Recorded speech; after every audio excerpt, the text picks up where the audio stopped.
En el 20 aniversario del programa Los Desayunos de Televisión Española, don Julio César Iglesias dijo que el día más complicado que tuvieron fue el programa en Granada, porque se acercó un político con fama de gafe y se desató la tormenta. Una cosa, María, el minuto crítico de Los Desayunos realmente fue el Alhambra de Granada. Años después de todo esto fuimos a hacer el programa a Granada. Había un político que tenía fama de gafe, no diré su nombre, y alguien lo había visto antes de Los Hombre, Desayunos. dilo por si acaso No, viene. de alguna manera no quiero hacerle yo lo dices luego. luego en privado. Luego me lo cuentas. No, bueno, pues resulta que pregunta el realizador Faustino. Dice, ¿dónde lo hacemos? ¿En los propios jardines de la Alhambra o en alguna estancia? Y no, en los jardines. Entonces empiezan a aparecer nubes, que terminan siendo nubarrones. Y entonces alguien confesó, dice, acabo de ver a fulano antes de venir para acá. Y dijimos, no puede ser cierto aquello. Entonces cayó un tormentón sobre Los Desayunos. Y como los Vengadores. Chisporroteaban los cables como no te puedes imaginar. Así que profesión de riesgo. Salvamos la vida. No dice el nombre del político, pero está hablando de don Luis Yáñez, que era secretario de Estado durante el gobierno de don Felipe González y un militante socialista histórico. Estuvo en la llamada foto de la tortilla, que era una foto que se hicieron a principios de los años 70, una serie de dirigentes socialistas andaluces que a la larga serían con el control del partido. Ahí estaban don Felipe González y su esposa, doña Carmen Romero, don Alfonso Guerra, don Manuel Chávez, don Guillermo Galeote, que luego tendría que dimitir porque sería implicado en el caso de corrupción conocido como caso Filesa, y don Luis Yáñez y su esposa, doña Carmen Hermosín. Pero ha sido históricamente muy importante que el Partido Socialista Obrero Español, desde mi punto de vista, hiciera la renovación orgánica, ideológica y generacional en aquella época, porque si lo hubiera ocurrido en plena democracia, probablemente hubiéramos sufrido muchísimo la crisis, claro. Hombre, en la guerra los partidos progresistas, los partidos que estaban en favor de la República, los fundamentales, el Partido Socialista, el Partido Comunista y la organización sindical cenetista, anarquista. De las tres, la única que hace la renovación a tiempo es el Partido Socialista Obrero Español. Los otros dos, como no lo hacen a tiempo, o desaparecen o cuasi desaparecen, como se está viendo en el momento presente. Pero curiosamente hubo también un proceso de renovación incluso en Sevilla. ¿Tú te acuerdas que Alfonso Fernández Torres, que tenía una gran personalidad y que fue el hombre que inició el socialismo en la posguerra en Sevilla? Este grupo tomó el control del PSOE en 1976 en compañía de otros grupos y aunque ocuparon cargos importantes, en el caso del señor don Luis Yáñez tuvo un papel bastante más secundario que el de los señores González y Guerra, dado que su fuerte era Andalucía, pero tampoco era el líder del PSOE andaluz. Se dio la presidencia del PSOE andaluz, que en el Partido Socialista es un cargo más bien honorífico, porque el control de la ejecutiva del PSOE andaluz enseguida quedó en manos de los hombres guerristas. Señoras y señores, quisiera citar como colofón las palabras de don Claudio Sánchez Albornoz, presidente de la Segunda República Española en el exilio, que dice: no puede haber un español digno de tal nombre, capaz de escribir sin sonrojarse que Gibraltar no es España. Y si hay alguno que pueda escribirlo sin sonrojo, yo me tomo la libertad de sonrojarme por él como español, liberal y en destierro. Muchas gracias. Ya en 1987, el nombre de don Luis Yáñez había sonado como posible candidato del PSOE a la alcaldía de Sevilla. Se suponía que era de los políticos socialistas más populares. Pero en aquel momento, el PSOE decidió mantener por sorpresa a el señor don Manuel del Valle, que fue reelegido alcalde, y el señor Yáñez no sería candidato a la alcaldía de Sevilla hasta el año 1991. Se le atribuye haber dicho en broma durante la campaña que tenía claro que iba a ganar porque con lo guapo que era él y lo feo que era su rival, el andalucista don Alejandro Rojas Marcos, tenía que ganar él. Al final, los resultados fueron adversos y el señor Rojas Marcos se hizo con la alcaldía de Sevilla gracias al apoyo del Partido Popular. Hay que decir que el señor Yáñez se había visto implicado en un escándalo en el año 1987 cuando el que entonces era candidato de Izquierda Unida a la alcaldía de Madrid, el señor don Ramón Tamames, dijo que le parecía que era muy hipócrita que el PSOE se las diera de lucha contra la droga cuando tenía en su gobierno a gente que esnifaba cocaína. Y cuando se le pidió en un debate que diera ejemplos, dijo como el señor Luis Yáñez. Eso provocó que el señor Yáñez le metiera una demanda al señor Tamames. Sobre Luis Yáñez, que creo que está en línea con Primera Hora. Secretario de Estado, buenos días. Buenos días. ¿Está usted camino de alguna parte en su automóvil o ha llegado ya a su despacho? No, estoy todavía en el automóvil porque que tengo ahora a las 9 comisión de secretario de Estado y su secretario de la Moncloa. ¿Le gustaría que la historia de la cocaína terminara ya, se acabara? ¿Y de qué forma? Ayer sugería usted en Protagonistas que todo esto se solucionara ante los tribunales. Bueno, efectivamente yo creo que se va a terminar porque, en fin, todo lo que leo, oigo y veo es pues una crítica realizada a la actitud condenable del señor Tamames al hacer esas declaraciones, que es una cosa insólita, que no es cierto que haya habido antecedentes y que el Partido Socialista haya hecho ese tipo nunca de descalificaciones. Otra cosa son las críticas a los demás partidos. Por mi parte estoy estudiando con mi propio partido y con los asesores jurídicos qué vía es la más adecuada para actuar por los tribunales en contra del señor Tamames. Yo no pretendo hacer una querella criminal o que lo haga la Fiscalía, no me gustaría, porque no se trata de un tema que para persecución de cárcel al señor Tamames, pero sí por lo que más me inclino es por la demanda civil, que es más rápida y además permitiría que el juez obligara al señor Tamames a retractarse de lo que ha dicho y a hacer una simbólica indemnización de una peseta si es simbólica, y más alta si la solución que llegamos es que la indemnización se utilice para centros de rehabilitación de toxicómanos. Declaraciones que hizo a los medios de comunicación sobre el asunto del señor, que usted ya sabe. Sí, bueno, pero eso fue ya hace más de un mes, ¿no? Ya. Eso es, no digo agua pasada, pero es un asunto de la campaña electoral. Claro. Y ahí está. Bueno, pues el pasado viernes el abogado de Luis Yáñez, José María Moedano, presentó demanda contra usted ante el procurador. No la he recibido todavía. ¿No? No. ¿No la ha recibido? No. ¿Y cuándo la reciba? Pues mire, Encarna, yo en eso ya me han preguntado varias veces y voy a contestar aquí lo mismo que en otros sitios. ¿Está preparado para esa demanda? Sí, claro. Totalmente preparado, no tengo ningún problema.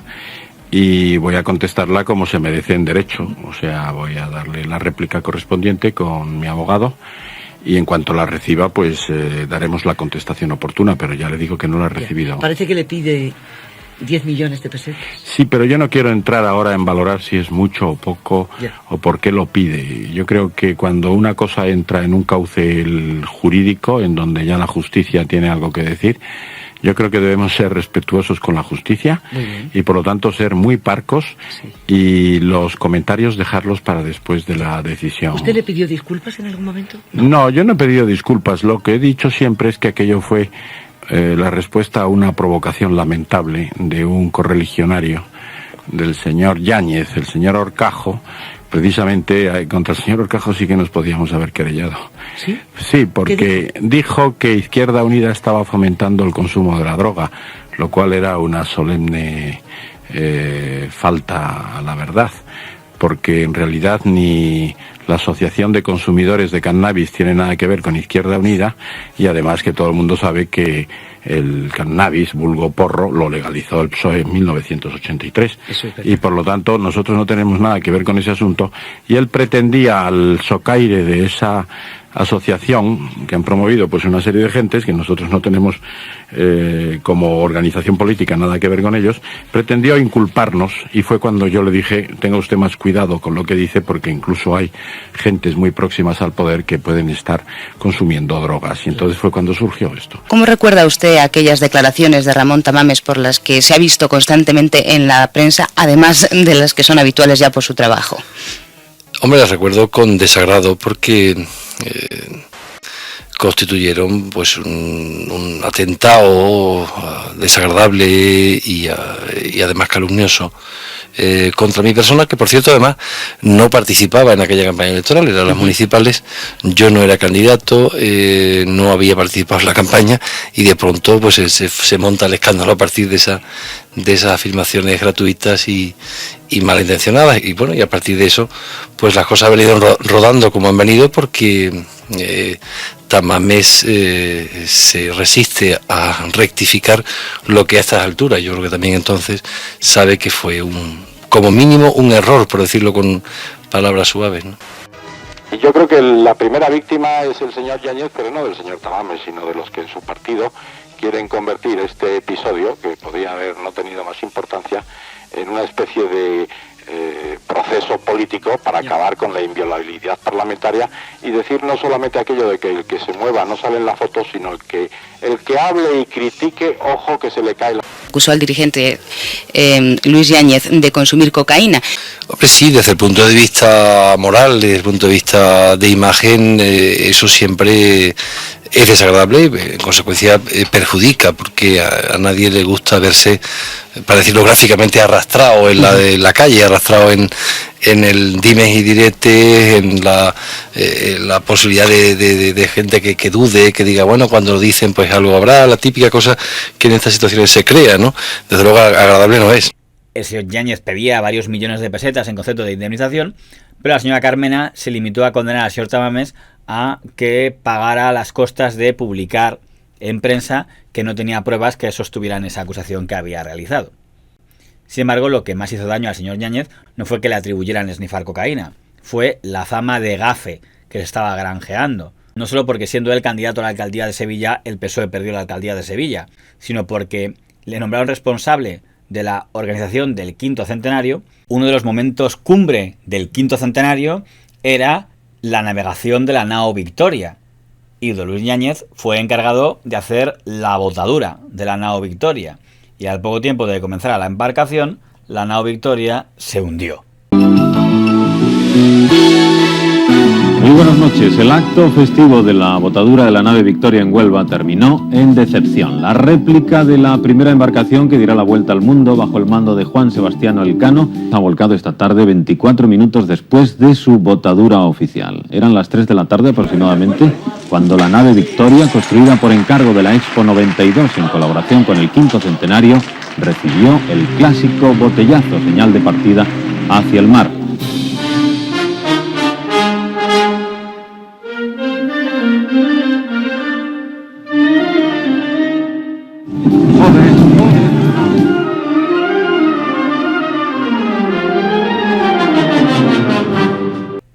Con lo cual, el titular fue: la nao Victoria se hunde después de haber sido votado por don Luis Yáñez. Y ya ahí la fama de gafe del político se multiplicó hasta el infinito. Una de las caricaturas más crueles la hizo el dibujante de cómic señor Francisco Ibáñez, que cuando se cumple el quinto centenario saca el cómic Quinto Centenario, en el que Mortadelo y Filemón viajan por el tiempo junto a el señor Cristóbal Colón / Felipe González y el fray Requemado / Alfonso Guerra a descubrir América, y a la vuelta le recibe el señor Luis Yáñez, totalmente gafe, que todo lo que toca lo hunde. Toca a un pobre mono y al mono le da un patatús, toca la espalda del señor González y la espalda del señor González queda inmediatamente contaminada de todo tipo de enfermedades, pasan enfrente de unas construcciones y se derrumban. Bueno, la imagen de gafe que había quedado con el señor don Luis Yáñez. En el año 1997, el PSOE elige al señor don Luis Yáñez para que presida el 34 Congreso, que es el congreso en el que don Felipe González renuncia por sorpresa a dirigir el Partido Socialista. Como dice Felipe, que en Sevilla o en Andalucía en general las cosas serias se dicen de broma, pues tendríamos que decirle: vaya papelón que nos está dejando, ¿no? Que nos ha dejado. Pero en fin, tendremos horas y días para pensar o reflexionar sobre ello. Es decir, que don Luis Yáñez presidió el Congreso del PSOE, que eligió a don Joaquín Almunia, secretario general del PSOE. Secretario general Joaquín Almunia. El mismo Almunia que luego perdería las primarias frente a señor Borrell. El mismo señor Almunia que luego sería candidato a la presidencia del gobierno, pese a haber perdido las primarias en el año 2000, que sería abrumadoramente derrotado en las elecciones, mientras que el señor Aznar subía a la mayoría absoluta. Que desde este mismo momento presento de forma irrevocable mi dimisión como secretario general del Partido Socialista. Con lo cual hubo unos cuantos socialistas que dijeron: esto es lo que pasa por dejar que el señor Yáñez presida el Congreso. El PSOE le mandó al Parlamento Europeo. Después de eso, la prensa no informó mucho más del señor Yáñez, salvo cuando fue a visitar Cuba junto a su esposa, según dijo él, en calidad de turista, a hacer turismo, pero el gobierno de Cuba no se fió y inmediatamente expulsó al señor Yáñez de su territorio diciendo que seguro que se iba a reunir con opositores. O eso es lo que se dijo, a lo mejor es que se había llegado su fama de gafe y no querían desgracias. De madrugada, Luis Yáñez y Carmen Hermosín aterrizaban en el aeropuerto de La Habana, en visita privada y con visados de turista. Sin explicaciones, las autoridades cubanas impidieron la entrada de Yáñez, aunque no la de su esposa. Llegaron a Madrid a las 2:30 de la tarde y hasta el momento no han querido hacer declaraciones. Fuentes del PSOE dicen no tener constancia de que los dos parlamentarios tuvieran una agenda política en la isla, es decir, reuniones con disidentes, y que el objetivo de su viaje era turístico. Su última aparición pública fue cuando don Felipe González y don Alfonso Guerra protestaron públicamente contra el presidente del gobierno, don Pedro Sánchez, después de que éste aprobara la amnistía que había negado en campaña. No puede haber amnistía, porque no cabe en la Constitución ni políticamente es aceptable. No podemos dejarnos chantajear por nadie, y mucho menos por minorías en vías de extinción. La amnistía no es un concepto oscuro. La amnistía hace desaparecer el delito. La amnistía significa la humillación deliberada de la generación de la transición, la condena de la transición y de la democracia. Es una estafa descomunal. Pero si el indulto es el perdón para los delitos cometidos, la amnistía es la desaparición de la responsabilidad por lo que hicieron. Es una criminalización que un demócrata no puede aceptar. Yo pido como socialista que no se otorgue una amnistía que falsificaría la historia. Don Luis Yáñez se convirtió entonces en el único dirigente de la foto de la tortilla que salía públicamente a defender a don Pedro Sánchez y a arremeter contra los señores González y Guerra. De Felipe González y de Alfonso Guerra, de las manifestaciones públicas que han hecho ahora, después de un silencio sepulcral en la campaña electoral del 23 de julio, donde ninguno de los dos pidió el voto públicamente para el PSOE, como hicimos la inmensa mayoría de los antiguos y veteranos del partido, pues ahora aparecen públicamente no criticando, que tienen todo el derecho a hacerlo, sino descalificando al presidente de gobierno y secretario general del partido. ¿Cree usted que Felipe González y Alfonso Guerra no entienden que su tiempo ha pasado? Esa es la clave, la que usted plantea.